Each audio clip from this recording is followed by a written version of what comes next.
Bueno, oye, me da enorme alegría que haya aceptado venir al estudio el doctor Daniel Sobato, politólogo, jurista, experto en democratización, elecciones y gobernabilidad, director regional de Idea Internacional para América Latina y el Caribe, que usted conoce y conoce muy bien, porque ha empezado como tú llamas, Daniel, gracias por venir, muy buenas tardes. Al contrario, buenas tardes, Joaquín. Lo que tú llamas el super ciclo electoral. Así es, del 2018. Bueno, es un super ciclo electoral que está organizado en 3 años. Bien. La parte final del año 2017, a partir de noviembre, que tuvimos 2 elecciones, la de Chile y la de Honduras. Sí. Luego tenemos 6 elecciones en el 2018. Empezó Costa Rica, que no pudo definir en primera vuelta, y hay que ir a una segunda vuelta prevista para el 1 de abril. Le va a seguir Paraguay el 22 de abril. Luego pareciera ser que va a estar también las elecciones de Venezuela, que acaban de ser definidas por el Consejo Nacional Electoral frente al repudio de casi toda la comunidad internacional. Luego vendrían las de Colombia, 27 de mayo, luego las mexicanas del 1 de julio, luego las brasileras del 7 de octubre. Y con eso cerraríamos con estas 6 elecciones presidenciales el 2018. Y luego el 2019, ya finalizando el superciclo electoral, tendríamos otras 6 elecciones presidenciales.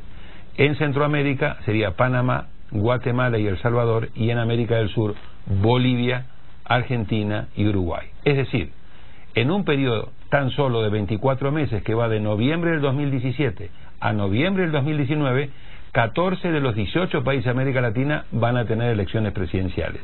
Y en el 2018, en tan solo 6 meses, cosa que ocurre una vez cada 12 años, la primera economía, Brasil, la segunda economía, México, y la cuarta economía, Colombia, van a tener sus elecciones presidenciales. Y el otro año la tercera economía, Argentina. Argentina. Si a eso le sumas que en este año, en noviembre, vas a tener elecciones de medio periodo en Estados Unidos, donde van a ser cruciales para determinar cuál es el verdadero capital político que tiene hoy el presidente Trump, y a eso le sumas que el 19 de abril va a haber la transición en Cuba, donde Raúl Castro va a dejar el poder, realmente esta es un momento fantástico para darle seguimiento paso a paso a la realidad política latinoamericana. ¿Y tú feliz porque esto es lo Yo tuyo? Encantado, para mí esto es como el mundial electoral para mí. Si a su vez le sumas que vamos a tener mundial, no podríamos tener un mejor año, Joaquín. A ver, dime,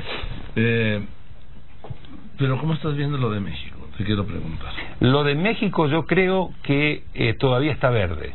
¿Por qué creo que todavía está verde? Porque las encuestas indican de que hay un candidato, Andrés Manuel López Obrador, que estaría liderando por el momento las encuestas, y luego hay otros 2 candidatos que están en una situación prácticamente como de empate. La gran pregunta aquí es, ¿esta va a ser una elección a 3 puntas, a 3 bandas, o esta va a ser una elección que ese segundo lugar en las próximas semanas o meses queda un claro segundo y el otro se desploma a un tercer lugar ya distante, y entonces va a ser una elección que se va a terminar polarizando entre muy probablemente Andrés Manuel y este candidato que queda en segundo lugar? Con la particularidad que, como ustedes son de los pocos países que no tienen segunda vuelta, y aquí se define la elección en primera vuelta aunque sea por un voto, no puedes hacer los cálculos estratégicos que por lo general uno hace cuando vota con sistema de balotaje o de segunda vuelta, que es que en la primera vuelta tú votas por quien te gusta con el corazón, y en la segunda vuelta tú ya estás votando más estratégicamente con la cabeza. Aquí hay que votar en una primera vuelta y hay que definir estas estrategias, ¿no? Mira, si me voy un poquito para atrás, en 2000 ocurrió lo mismo, ¿sí? En 2000 se desfondó Cuauhtémoc Cárdenas. Correcto. Y quedó un tema entre Vicente Fox y Francisco Labastida. En 2006 se desfondó hasta la tercera fuerza Roberto Madrazo por el PRI, y quedó entre Felipe Calderón y López Obrador. En 2012 se desfondó Josefina Vázquez Mota del PAN y quedó entre López Obrador y Enrique Peña Nieto. Exactamente. Yo creo que eso es lo que va a terminar ocurriendo. Pero, y este pero es con mayúscula y subrayado, lo que estamos viendo en la mayoría de los procesos electorales de este superciclo electoral es gran nivel de incertidumbre y gran nivel de volatilidad. Te doy el ejemplo en el caso de Costa Rica. A ver.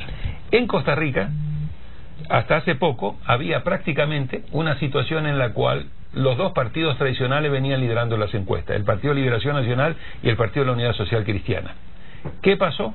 Pues pasó de que había un candidato del gobierno que no pasaba más allá del 6% de intención de voto, y había un candidato pastor evangelista que tenía el 2% de las intenciones de voto y que tenía una bancada legislativa con un legislador. Y la Corte Interamericana de Derechos Humanos, que tiene sede en Costa Rica, emitió una opinión consultiva sobre el matrimonio igualitario, es decir, sobre el matrimonio de las personas del mismo sexo. Esa sentencia, esa opinión consultiva, generó un shock religioso en Costa Rica que determinó que Fabricio Alvarado, que era este pastor evangelista que tenía el 2%, en 3 semanas ganó las elecciones y quedó en primer lugar. Y el candidato del gobierno, que estaba en un lejano 6%, quedó ubicado en el segundo lugar. Y vamos a tener por segunda vez consecutiva en Costa Rica y por tercera vez en todo el proceso electoral una segunda vuelta prevista para el 1 de abril, en el que han pasado esa segunda vuelta los dos candidatos que estaban muy lejos. No digo que ese va a ser el escenario que va a pasar en México, porque en México la situación es completamente diferente. Lo que sí digo es que tenemos que ir teniendo mucha prudencia, porque a su vez tenés la particularidad aquí de que vas a tener 3 candidatos independientes. Vamos a ver qué tipo de impacto esto le puede llegar a producir al proceso electoral. Y bueno, creo que hay que irle dando seguimiento meticuloso, hay que ser muy prudentes, pero yo creo que al final en México vamos a terminar teniendo una disputa a 2 bandas. Yo también, y en el caso de que mencionabas en tu análisis, en uno de tus análisis de Costa Rica, los grandes partidos para atrás. Los grandes partidos para atrás. Costa Rica tuvo guerra civil en el 48, después vino la abolición del ejército en el 49, primera elección de la nueva etapa democrática en 1953, esta fue la elección número 17 desde 1953, de manera ininterrumpida cada 4 años.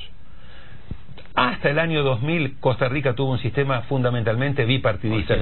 Luego comenzó a irrumpir el PAC, que es el que está actualmente en el gobierno, y en este balotaje es la primera vez en la historia reciente, del 53 a la fecha, que en Costa Rica pasan a esa segunda vuelta 2 partidos que no forman parte del sistema bipartidista. Los 2 grandes partidos costarricenses, si bien tuvieron un buen desempeño en la elección legislativa, han quedado fuera por primera vez del balotaje.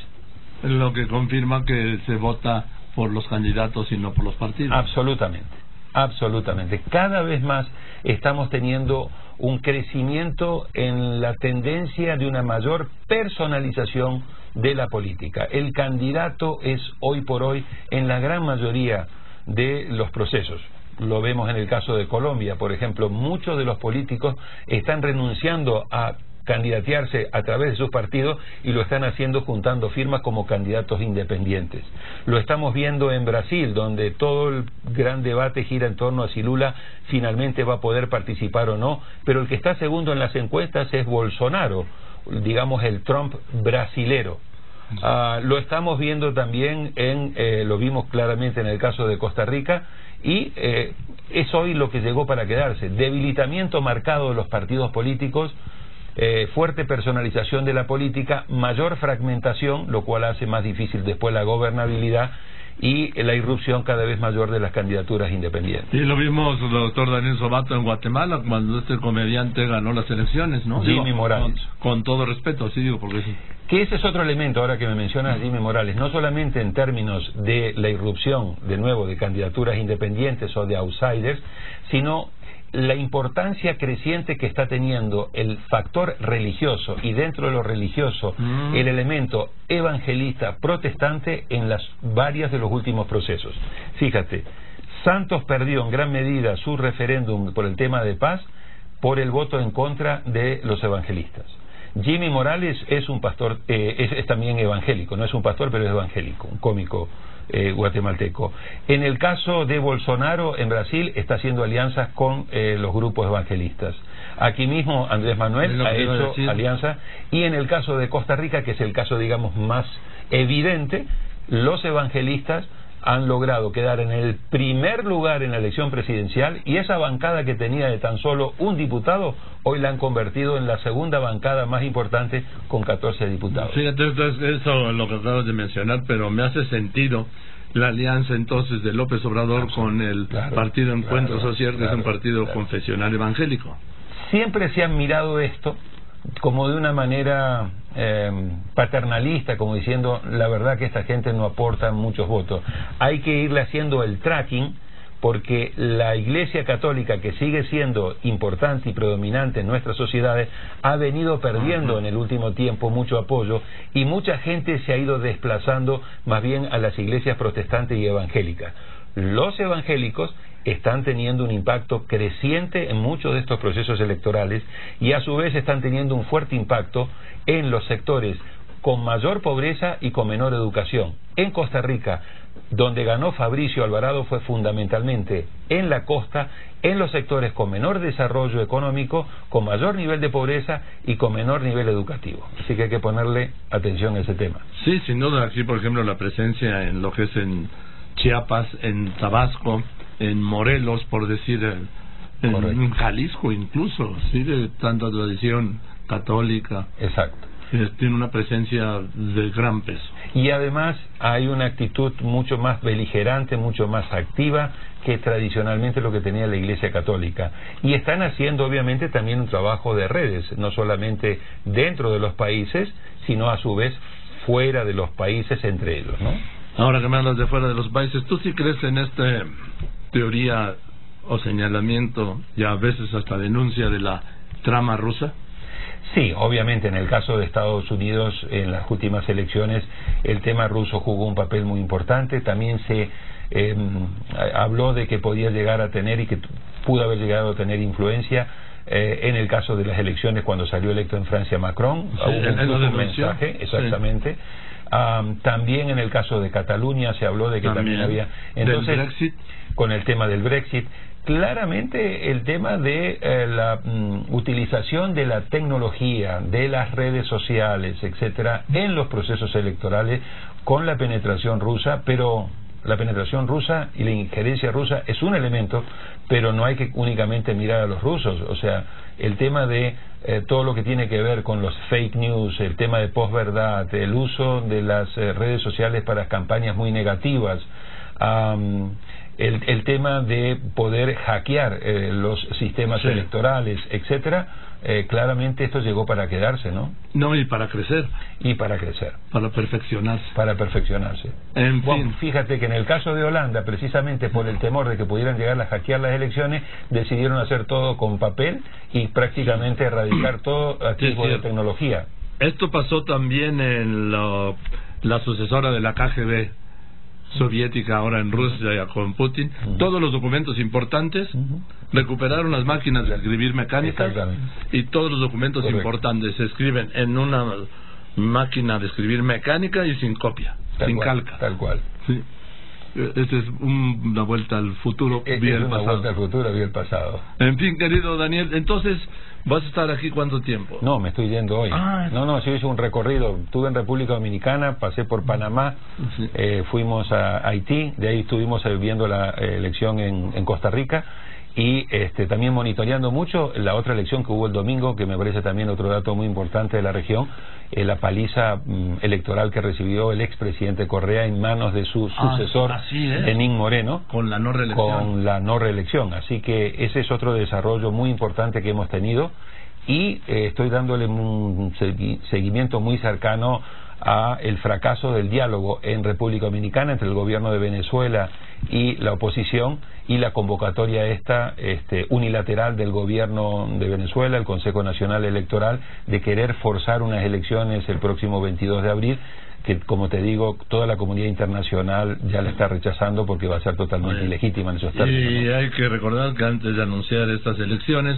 el presidente de Venezuela viajó a Moscú a ver a Putin para renegociar su deuda. Absolutamente, para tener esa garantía. Ahora, yo creo que se va a venir de la gira de Tillerson en América Latina, y de las conversaciones que él ha venido teniendo, y de las declaraciones del presidente Santos, el presidente Macri, el presidente PPK de Pedro Pablo Kuczynski de Perú. Creo que se viene una línea de endurecimiento fuerte de las sanciones, incluido el tema eventualmente del embargo al tema de petróleo, y además una ofensiva vía la Fiscalía de la Corte Penal Internacional por el tema de las violaciones a los derechos humanos. O sea que creo que esta convocatoria que ha hecho el gobierno de Maduro haciendo una fuga hacia adelante, vamos a ver un endurecimiento fuerte de sanciones de parte de Europa, como ya lo estamos viendo, de parte de Estados Unidos y también de parte de América Latina. Bueno, ese es el objetivo de la gira de Tillerson. Absolutamente. Venezuela. Eso y un tema que después deberíamos abordar en alguna otra entrevista,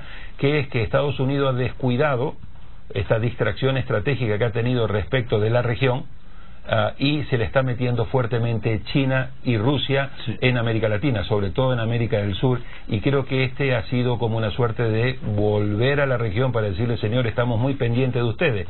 Lo que pasa es que aquí hay una cuestión muy esquizofrénica. Mientras Tillerson dice eso, su presidente Trump dice todo lo contrario, y entonces ahí hay un elemento no menor, ¿no? ¿A quién creerle? ¿A quién creerle? En fin, querido Daniel, pues te aprecio mucho que hayas venido. Siempre que ya sé que se lo digo siempre, cuando le piden su dirección dice American Airlines, ¿no? Ahora estoy cambiando, ahora estoy con Latam y con Copa, así que estamos con Latam y Copa, sí, ya está diversificando, y además muchísimo mejor servicio, ¿eh? Muchísimo mejor servicio. Bueno, vamos. En eso claramente. Bueno. Claramente. Prefiero irme en un chimeco que en un vuelo de American Airlines. Sí. La verdad es que American Airlines ha ido declinando bastante la calidad de su servicio, ¿eh? Fíjate qué paradoja, una línea aérea declinando. Muy bueno. En fin, querido Daniel, muchas gracias. Oye, como siempre, un gran placer estar en tu programa, ¿eh? Gracias, el afecto es recíproco y la admiración. Todo lo que nos enseña. Gracias. Y lo claro que lo ves y lo claro que lo dices. Hasta yo entiendo. Gracias por estar en tu programa. Gracias, al contrario. El honor es para nosotros. El doctor Daniel Sobato, politólogo y jurista, experto, como lo vio usted, en democratización, elecciones, gobernabilidad y director regional de Idea Internacional para América Latina y el Caribe.